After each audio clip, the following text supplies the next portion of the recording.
প্রচুর ব্যস্ততার মধ্যে না নিজের জন্য সময় বার করে নেওয়াটা খুব দরকার। আজকে আমি একটা ছোট্ট ব্লগ করছি, এই প্রথম। এখানে আমি পাখিদেরকে খেতে দিই। এখানে কয়েকটা আমার গাছ, আর এই যে এখানে চিল্লাচ্ছে আমার মিঠু। আজকে বাইরে প্রচুর কাজ ছিল, তাই জন্য তাড়াতাড়ি রান্না সেরে নেওয়ার জন্য শর্টকাট ইউজ করলাম। আসো দেখাই।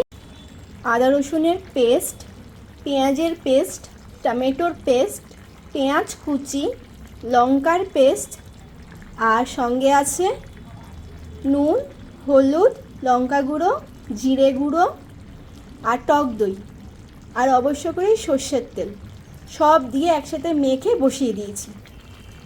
রান্না আমার অলমোস্ট হয়ে এসছে, তাই জন্য একটু কস্তুরি মেথি আর বাটার দিয়ে দিলাম।